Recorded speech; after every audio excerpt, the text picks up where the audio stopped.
Pernahkah engkau merasakan detak jantungmu berhenti sejenak ketika orang yang kau cintai, yang kau percayai, yang kau titipkan seluruh hatimu, tiba-tiba pergi, meninggalkanmu, bukan dengan perpisahan yang jujur, tapi dengan pengkhianatan.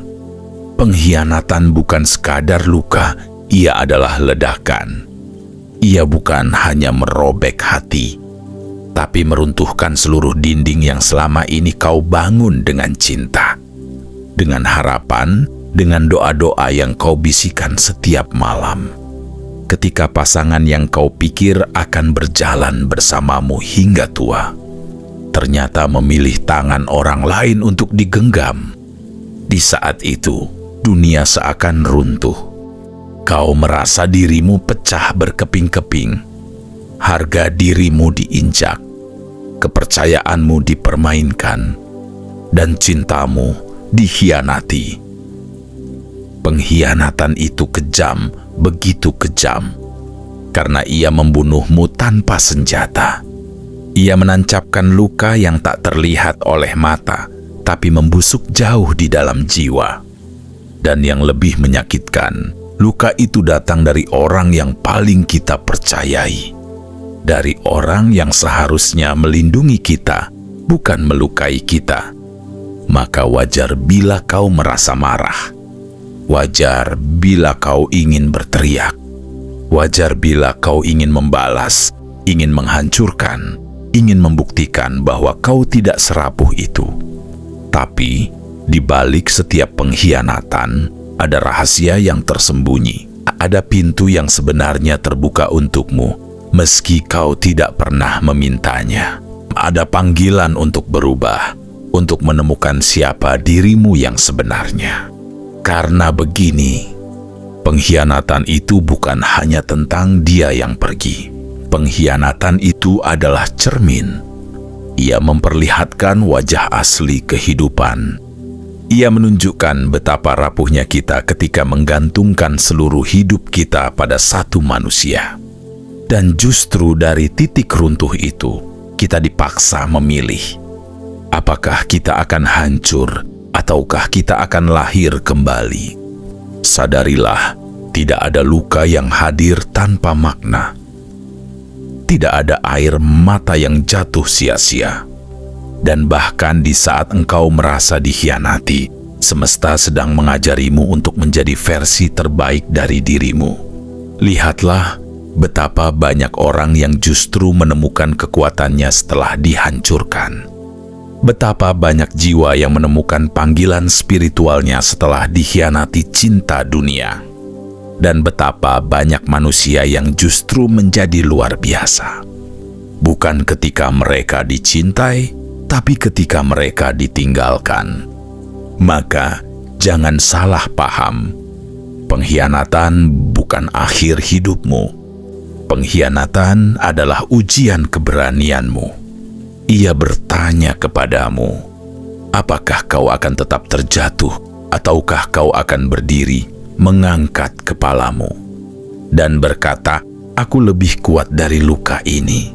Hari ini, mari kita bicarakan bukan sekadar bagaimana menghadapi luka, tetapi bagaimana mengubah luka menjadi cahaya. Bagaimana menjadikan pengkhianatan sebagai batu loncatan.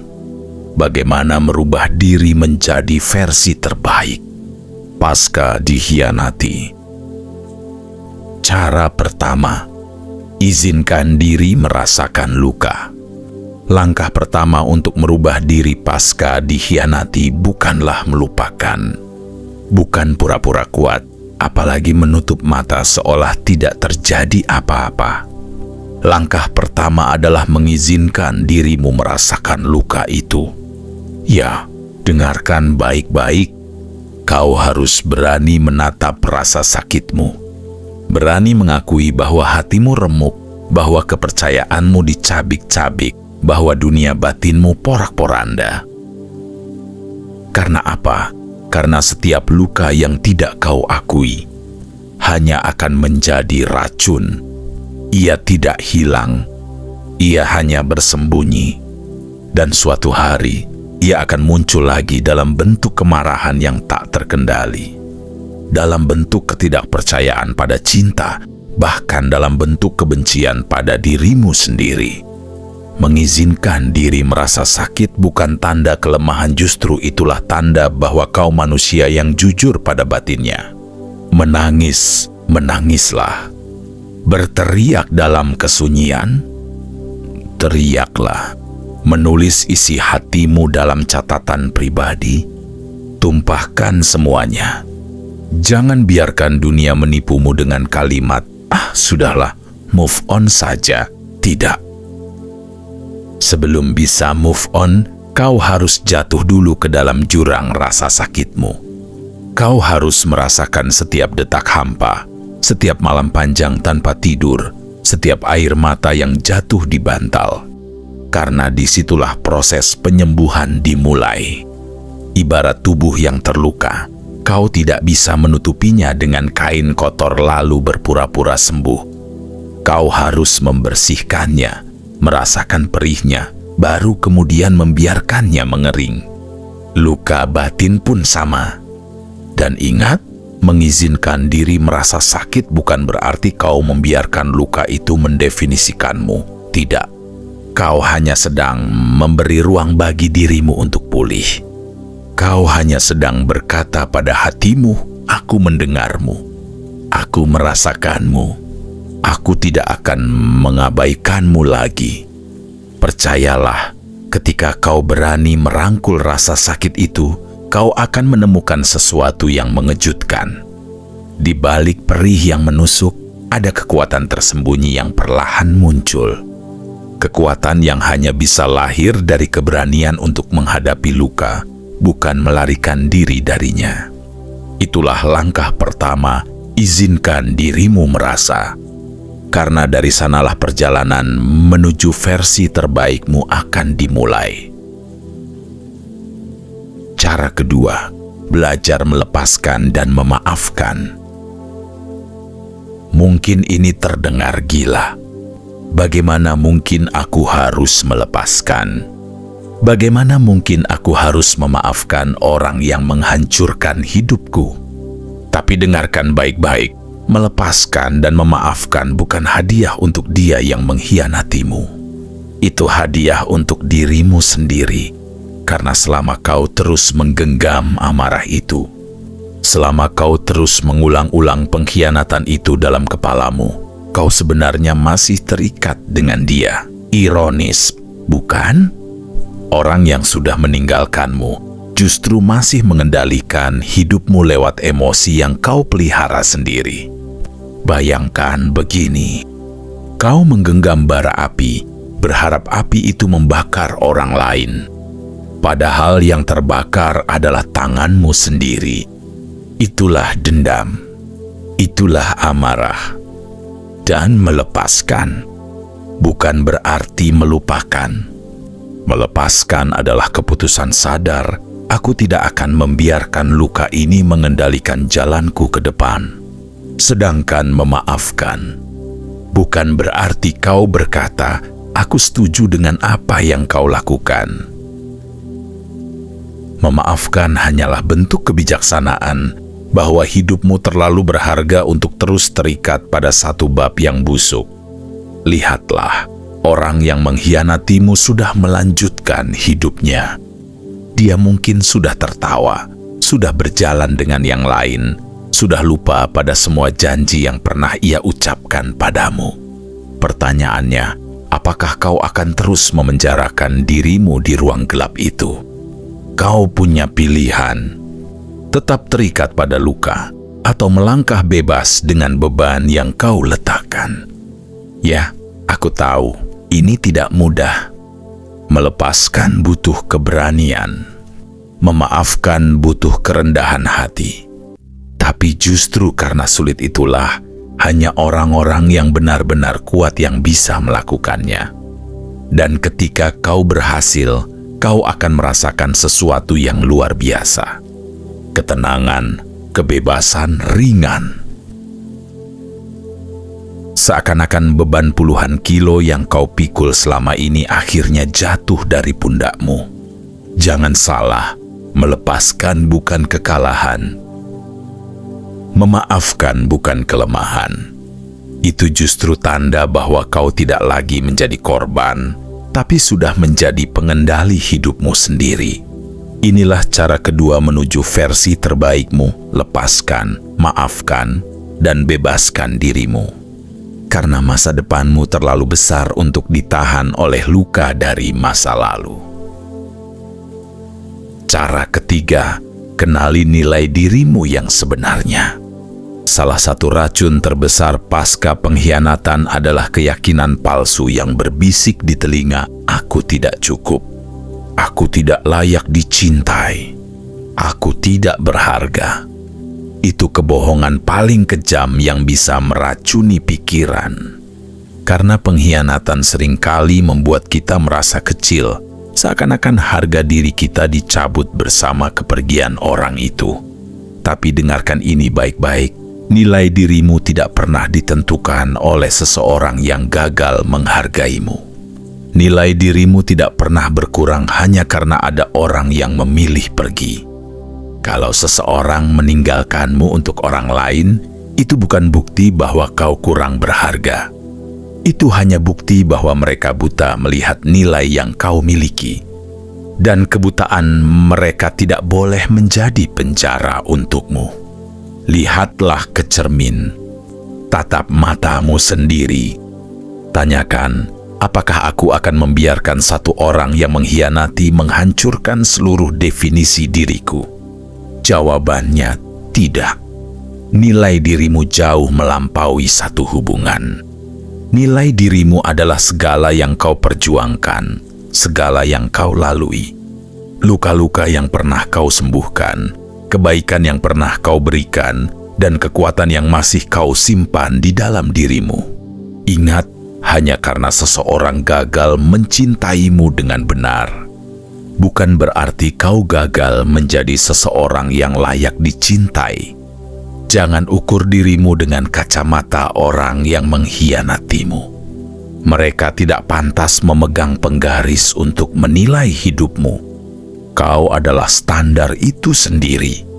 Kau adalah penentu nilaimu. Dan inilah titik baliknya. Begitu kau sadar bahwa nilaimu tidak bisa ditentukan oleh orang lain, kau akan berhenti mengejar validasi. Kau akan berhenti merendahkan diri hanya untuk dipilih.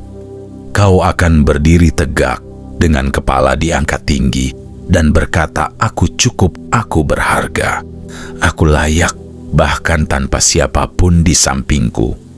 Ketahuilah, saat kau menemukan kembali nilai dirimu, energi itu akan mengubah segalanya. Cara kau berjalan berubah. Cara kau berbicara berubah. Bahkan dunia akan memperlakukanmu berbeda karena kau akhirnya memperlakukan dirimu sebagai sesuatu yang berharga. Dan inilah cara ketiga untuk menjadi versi terbaik pasca pengkhianatan. Berhenti mencari nilai di luar dan temukan bahwa nilaimu sudah ada di dalam dirimu sendiri. Cara keempat, fokus pada pertumbuhan diri. Setelah dikhianati, ada dua pilihan: terjebak dalam kubangan luka, atau menjadikan luka itu sebagai bahan bakar untuk tumbuh. Dan inilah saatnya kau memilih jalan kedua. Pengkhianatan seringkali meninggalkan kehampaan ruang kosong yang ditinggalkan oleh orang yang pergi. Tapi ruang kosong itu jangan biarkan dikuasai oleh kesedihan. Isi ruang itu dengan pertumbuhan. Belajarlah sesuatu yang baru. Asah kemampuan yang dulu kau abaikan. Bangun tubuhmu, kuatkan pikiranmu, perluas wawasanmu. Jadikan setiap jam, setiap hari, setiap minggu setelah kepergiannya sebagai momentum untuk membuktikan bahwa hidupmu tidak berhenti hanya karena satu orang meninggalkanmu.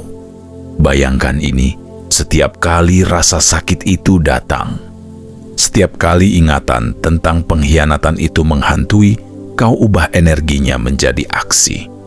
Jangan biarkan luka hanya menjadi luka, ubah ia menjadi alasan untuk menjadi lebih hebat. Ingat, keberhasilan adalah jawaban paling sunyi sekaligus paling keras terhadap pengkhianatan. Bukan dengan balas dendam, bukan dengan kata-kata, tapi dengan kenyataan yang tak terbantahkan bahwa kau bisa berdiri, berjalan, bahkan berlari jauh lebih tinggi tanpa mereka. Fokus pada pertumbuhan diri bukan sekadar tentang pencapaian luar. Ia juga tentang pertumbuhan batin, tentang belajar mencintai dirimu dengan cara yang sehat, tentang memahami apa yang benar-benar membuatmu bahagia, bukan sekadar bergantung pada validasi orang lain. Dan jangan salah, pertumbuhan ini tidak selalu terasa nyaman. Ada rasa malas yang harus dilawan, ada keraguan yang harus dipatahkan, ada rasa sakit yang harus ditransformasi. Tapi disitulah letak kekuatannya, setiap langkah kecil ke arah. Pertumbuhan adalah deklarasi keras bahwa kau menolak dikalahkan oleh pengkhianatan. Saat kau fokus tumbuh, dunia akan melihatmu berbeda. Bahkan mereka yang pernah meremehkanmu akan terdiam, karena fakta tak bisa dibantah. Kau telah berubah. Kau tidak lagi korban. Kau adalah pemenang yang ditempa dari luka. Itulah cara keempat, alihkan fokus dari orang yang mengkhianatimu dan tanamkan seluruh energimu pada pertumbuhan dirimu sendiri. Karena kebahagiaan terbesar bukan membalas mereka, melainkan menunjukkan bahwa kau bisa bersinar lebih terang tanpa mereka. Cara kelima, bangun batasan sehat dalam hubungan. Salah satu pelajaran paling mahal dari pengkhianatan adalah menyadarkan kita bahwa tidak semua orang pantas masuk terlalu jauh ke dalam hidup kita. Ya, cinta itu indah, tapi cinta tanpa batas seringkali berakhir menjadi luka. Ketika kita memberikan segalanya tanpa garis batas, kita membuka peluang bagi orang lain untuk melampaui batas yang seharusnya dijaga. Dan pengkhianatan seringkali lahir dari situ, dari kepercayaan yang diberikan tanpa perlindungan, dari hati yang terbuka tanpa pagar. Karena itu, setelah kau dikhianati, jangan hanya berfokus pada luka. Belajarlah membangun pagar. Belajarlah berkata cukup. Belajarlah menentukan di mana orang boleh berdiri dalam hidupmu dan di mana mereka harus berhenti. Batasan bukan berarti kau menutup diri dari cinta. Batasan adalah tanda bahwa kau mencintai dirimu sendiri, bahwa kau tidak lagi membiarkan siapapun mempermainkan harga dirimu. Ingat, orang yang benar-benar tulus mencintaimu tidak akan merasa terkekang oleh batasan. Mereka justru menghormatinya.